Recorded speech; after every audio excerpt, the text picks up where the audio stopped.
Okay, here we go. We are going through the Bible, 230 miles an hour, taking the fast route, not seeing everything that we could see, but we're seeing most of what we need to see as we're going by all of these books on the bullet train pretty fast, but we're seeing all the main sites as we travel. And so now we are in what's called the Minor Prophets, but we're into the last three books of the Old Testament. And these three prophets that we're looking at, they're known as the Restoration Prophets. What does that mean? It seems like a lot of the Bible would be moving towards restoration. Well, the restoration of Jerusalem that they were exiled from. What are we talking about? Well, if you've been going along with us, then you're getting the big picture. If you haven't been going along with us, then here's the picture from the beginning. We're in the Old Testament. And we said that the Old Testament is divided into some sections. And we started out by saying that we call these books of the Bible, Genesis, Exodus, etc., we call them books of the Bible, but really they're just chapters of the Bible because there's only one book, and that's the Bible. And so all of the rest of those are chapters. It's the chapter of Genesis, it's the chapter of Exodus, it's the chapter of Leviticus, on and on and on. But we're not going to change the language or the way that people view things, so it is what it is. So, and then the Bible's divided into two sections. It's divided into what we call the Old Testament, it's divided into what we call the New Testament. In the Old Testament is the story of the nation of Israel, and the New Testament is the story of Jesus. Now, here's how it goes. It begins in the book of Genesis, which really where we get our word beginning. In Genesis 1:1, God creates the heavens and the earth. Genesis 1:26, he creates people. Chapter 3 of Genesis, people are disconnected from God.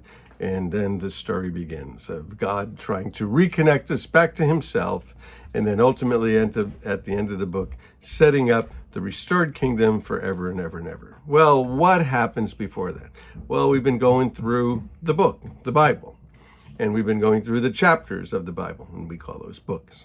So the first 5 books of the Bible are called the Pentateuch, it's called the Law, it's called the Law of Moses, it's called the 5 books of Moses. It goes by various names, the Pentateuch meaning 5. What are those? Genesis, Exodus, Leviticus, Numbers, and Deuteronomy. So those are the Pentateuch, the law. And Jesus refers to it a lot through the New Testament.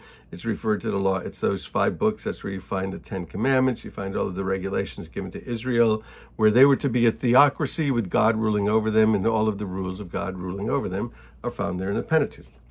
So then it follows along with what's called the historical books. There's 12 of these historical books. And it begins with Joshua, because in the book of Exodus, they come out of Egypt and they're going to go into the promised land. And it's Joshua that brings them into the promised land. And then it goes into the book of Judges and all of this. This is about 1300 BC, somewhere thereabouts. Goes into the book of Judges where they're in the land, God is their king, and they do great with God as king, and then they forget God as king, and they worship idols, and they fall into sin, and the tribes around them and the nations around them come and conquer them. We get in trouble time after time. They call out to God, God rescues them. And there's this big cycle of this. And then we move into these books of history. We move into the books of the kings, and we move into 1st and 2nd Samuel. In 1st and 2nd Samuel, things begin to change because they'd been ruled by God, and now they're beginning to be ruled kind of by the prophets a little bit. The prophets are guiding the country, trying to keep the people on track. And in 1st and 2nd Samuel, the people ask for a king. The people ask for a king. And so they get a king, they get King Saul, wasn't very good, then they get King David. And the books really kind of end with David's rule ending and his son Solomon taking the reins, and then we get into 1st and 2nd Kings.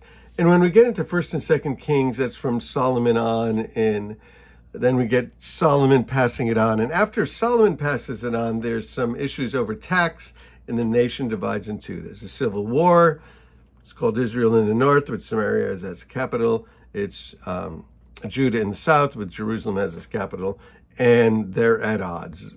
for the longest time. And so that's First and Second Kings, and then we had First and Second Chronicles. And First and Second Chronicles is mostly about the good kings, and the good kings are mostly in the south. So that happens. And then what we find when we get into the Kings and the Chronicles is the same thing that happened in Judges, is the people, are not obeying God, and the nations come in, and it goes into a downward spiral. And ultimately, because of their sin and because of their idolatry, Babylon conquers them and exports them to Babylon.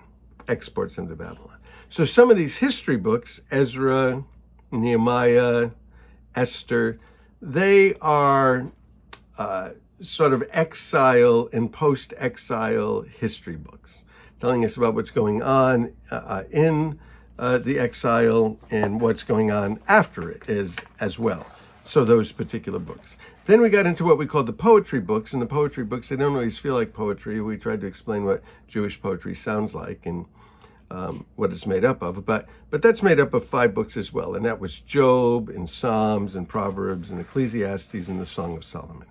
So David and Solomon mostly. Job, they say Job may be the oldest book that's ever been written. Then we get into the prophets, and we have these prophets that we've divided them into the major prophets and the minor prophets. And we said that the major prophets are just called the major prophets because they're bigger books. And the minor prophets are called the minor prophets because they're smaller books. Really gives the minor prophets a bad reputation because a lot of them prophesy the same time these other prophets do. And when are they prophesying? All through Israel's history. Really from the time of Samuel on, when they ask for a king, and then the prophets start entering in and the prophets start speaking to them, and then some of these prophets end up getting these books that they write. So you have Isaiah, major prophet, Jeremiah, Lamentations. I think Lamentations really should be in poetry, but anyway, Lamentations, and then you get Ezekiel, you get Daniel, and Daniel's not that long of a prophet either, but yet they put him with the major prophets. So you get those. Then you get the minor prophets. And the minor prophets are Hosea, Joel, Amos, Obadiah, Jonah, Micah, Nahum, Habakkuk, Zephaniah, and then these last 3 that we're looking at now, Haggai, Zechariah, and Malachi. Well, none of it's really in chronological order, and you try to place them in their place where they all belong, and it gets a little bit confusing. But we're going to look over the next couple of days, next several days, we're going to look at the prophets of the restoration. The prophets that after, keep in mind the history, people failed in their service to God. They failed themselves. They're exported into Babylon. Jeremiah said they would be there 70 years. They come out of Babylon. When they come back to the land, it's a mess. You can imagine they were there for 70 years. So you can imagine if you got deported from your house and you left, and 70 years later you come back.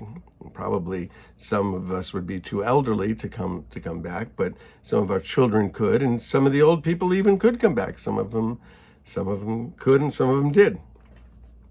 Very few. But when you come back, you can imagine the mess that your house is going to be in, and how long it's going to take you to restore it, and how long it's going to take you to restore the streets and the village and the stores and commerce and all of that.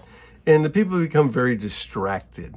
And they come back to be worshiping people, and so they're going to rebuild the temple, and they get very distracted because there's just other things to do. They're building their houses, trying to build their lives, trying to build, their careers, trying to just eat and have some water to drink every day. So all of that just sort of preoccupies them.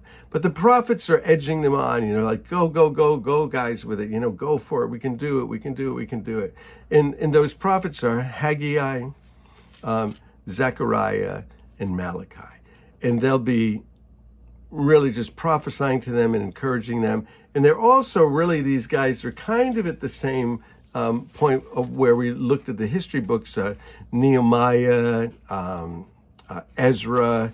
So during that same sort of time, Esther, she's sort of in that time period. And so the history books, they're all not necessarily in chronological order. The Bible's not necessarily in chronological order. And we thought, well, maybe we should do it in chronological order. It's just easy to just do the Bible the way that they're placed in the English Bible, which is what we've been doing. And so we will, over the next several days, be looking at the prophets of the restoration. And there's some amazing stuff because they encourage the people to go on building and to rebuild their lives. And then they also talk about, Zechariah talks about the second coming of Jesus, talks about Jesus coming as Messiah. There's some amazing prophecies in Zechariah and all of these. Amazing prophecies about Jesus' first coming and Jesus' return. So bless you guys. Love you. Talk to you soon. And let's go through the Restoration Prophets. Then we'll get into the blank space, 400 silent years, and then we'll do the New Testament. So we're making great progress. Hey, love you guys.